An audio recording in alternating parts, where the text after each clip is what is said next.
I believe that in both spirit and substance, our tax system has come to be un-American. Death and taxes may be inevitable, but unjust taxes are not.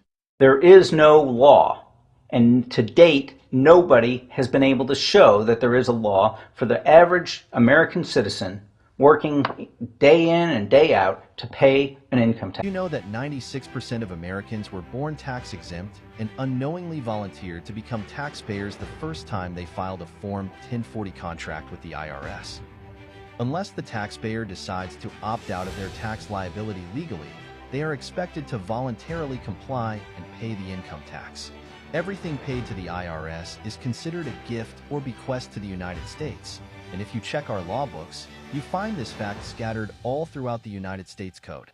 They tell us this over and over and over again. This is because 99% of Americans don't know they volunteered to become taxpayers, and unless they legally opt out or undergo the process to eliminate their tax liability, they must pay a voluntary gift called an income tax every single year. The average tax professional or CPA will not willingly disclose this information to you, but the law allows you to completely opt out of your income tax liability and stop giving voluntary gifts to the IRS. This is done by choosing to work with the U.S. Treasury. Choosing to work with the U.S. Treasury makes 100% of your income non-taxable.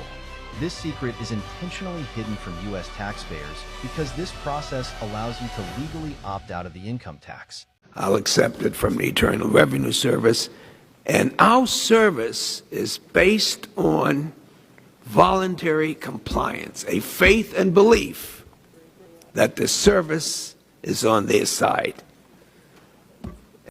But every American, if we're going to have voluntary compliance at the high rate we continue to have in America, it's got to be perceived as a fair system, that what's asked of me is also asked of him or her.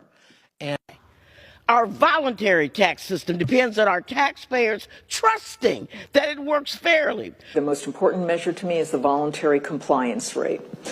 Going forward, are they voluntarily compliant as opposed to what they did in the past? The very functioning of the federal government depends on the American people's willingness to voluntarily pay the taxes that they owe.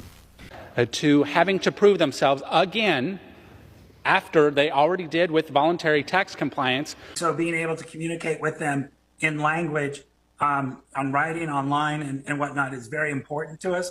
And that helps the front end, which helps the voluntary compliance rate.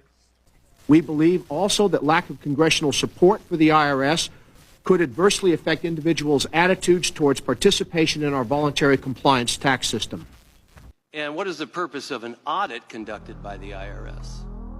To hopefully make sure that people, when they are voluntarily complying, are actually complying with the statutes.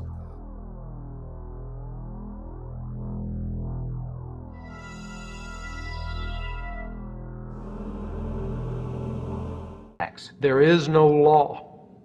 There is no law that requires the average American worker in the private sector to pay a direct unapportioned tax on their labor and compensation for services. There is no law. You can look through the statutes and look for the law that requires you to pay. And when you do that, you can't identify a law that requires the average person in America who earns a wage and works in private business to pay an income tax. You have to understand that an agency which will unlawfully impose a tax that doesn't exist is not going to care.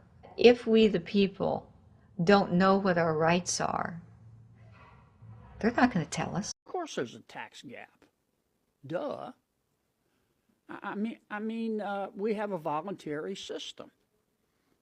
And when we first imposed an income tax in America, and the constitutionality of it was litigated. I had to leave the IRS because I presented evidence that I had accumulated indicating that the agency was violating the law and violating people's rights. And I asked the agency for a response to my sincere concerns.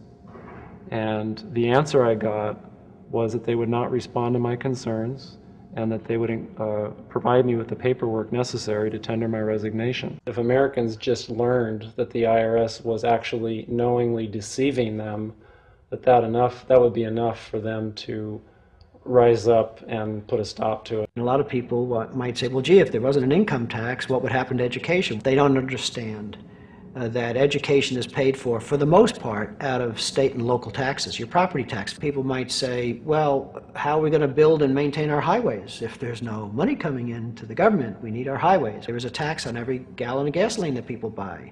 Proceeds from the income tax do not pay for highway construction. 100% of what is collected is absorbed solely by interest on the federal debt. All individual income tax revenues are gone before 1 nickel is spent on the services taxpayers expect from government. People have been told, that you need this income tax system to fund government, which is absolutely ridiculous. I mean, my question is, well, if that's true, how did we fund government from 1776 to 1913? And as much as we know that the folks at IRS have a thankless job because they have to go and tell their fellow Americans that they may be audited or they have to do this work understaffed, we have to maintain the confidence in the system because it's a voluntary system of payment of our taxes. Agreed. And so you are right, it was a foolish mistake, but the President's even more correct that it was outrageous and intolerable. Now, let me also focus on something, Mr. George, you said. When you were asked, was there any finding or evidence of political motivation here, you said no. That's correct, sir. Okay. And so what we find is a situation where inexcusable activity took place because it erodes the confidence of the American people in a system where they participate voluntarily. And if there's a place in public service where you have to have the highest level of conduct and standards, it's at the IRS. And so, Mr. Miller, I think it's unfortunate for those who are in positions of authority, but the buck has to stop somewhere, and I think that's exactly what we're saying. That should not diminish the good work that has been done by anyone within the IRS over the years. And so I hope you understand that you are here today talking to us because we need to get to the bottom of this. We need to clean up and clear out so we can go back to the business of making sure that people respect the fact that we have a voluntary system of paying our taxes. That as these discussions occur, it's damaging to the morale of those people. It's probably ultimately damaging to the sense of voluntary compliance, which underlies our entire tax system.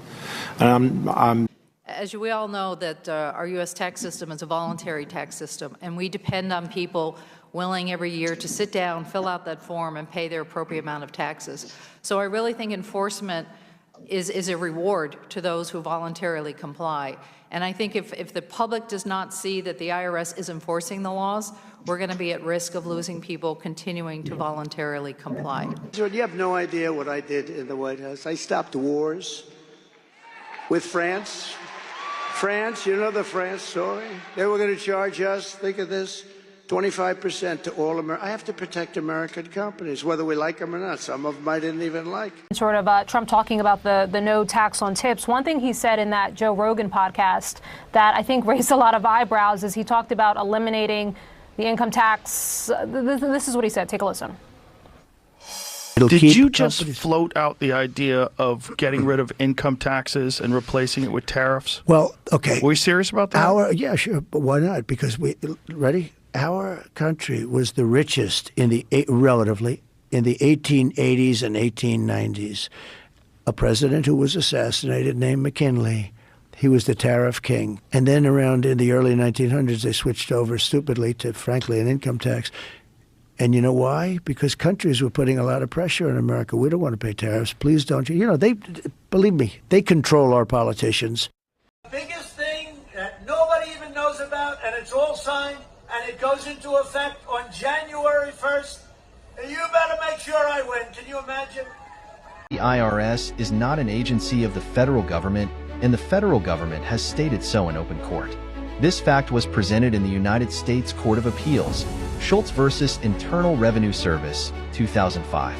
The IRS cannot apply force against a taxpayer without a court order either.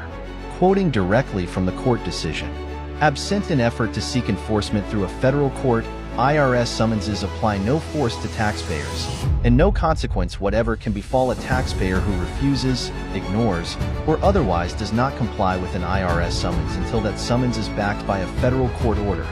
A taxpayer cannot be held in contempt, arrested, detained, or otherwise punished for refusing to comply with the original IRS summons, no matter the taxpayer's reasons or lack of reasons for so refusing. The Federal Reserve isn't any better. The Federal Reserve is a privately owned corporation that was created in 1913. The name Federal Reserve is intentional. It is no more federal than Federal Express or American than Bank of America. With the creation of the Federal Reserve came the income tax. Since the Federal Reserve was enacted, 96% of the value of the dollar has been destroyed. So what does the Federal Reserve have to do with taxes? Everything. The IRS is the debt collection arm of the Federal Reserve. The Federal Reserve is a private corporation which authorizes the U.S. Treasury to print currency, which it loans to the United States, with interest.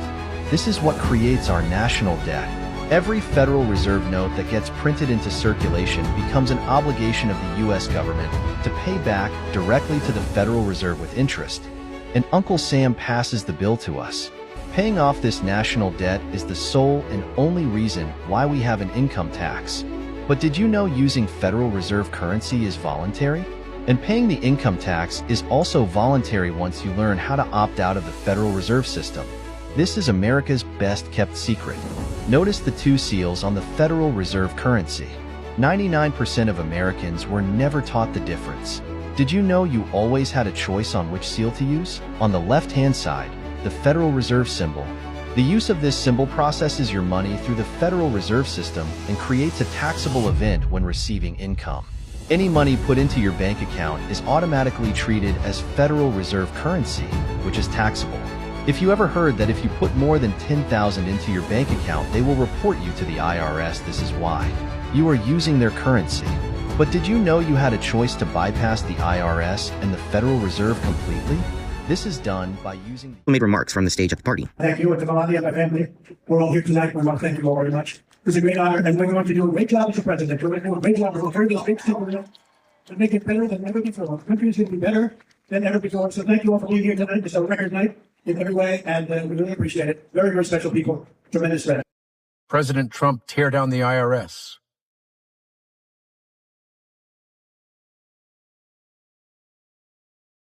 Okay.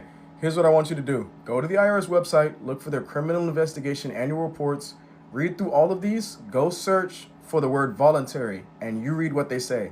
Because if you look in the reports, they tell you over and over that our tax system is based on voluntary compliance.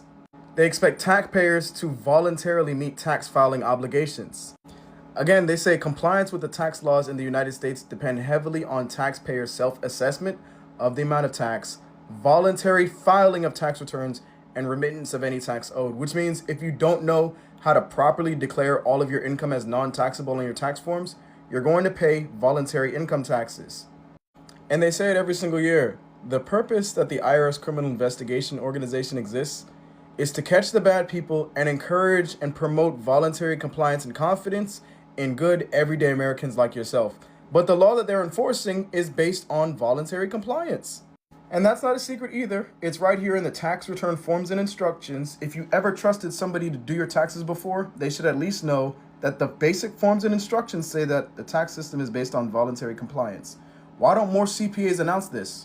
And to take things a step further, final nail in the coffin, there is no such thing as income tax. You can see here, it's over and over and over in the law books, that there's no such thing as an income tax. What you're paying is deemed to be a gift, device, or bequest to or for the use of the United States. It's not a secret either. They have this over 10 plus times in the law book. Anything you pay in income tax is considered as a gift or bequest to or for the use of the United States. That's why they expect you to pay it voluntarily. A gift does not need to be returned. Now, I'm going to show you how to opt out legally. What you must do is file your taxes with the 12411 process. You can file your taxes and declare all your income as taxable, like 99% of Americans do. Every tax professional you talk to is going to encourage you to do it this way because that's what the IRS trained them to do. Or you can file your taxes with the 12411 process and report all of your income as non-taxable. Now, you're filing, that's what the IRS wants you to do, but now you never have to pay, and there's never a back and forth. It's never questionable. Just report all your income as non-taxable and opt out of the income tax simply, easily, and legally. That's all you need to do.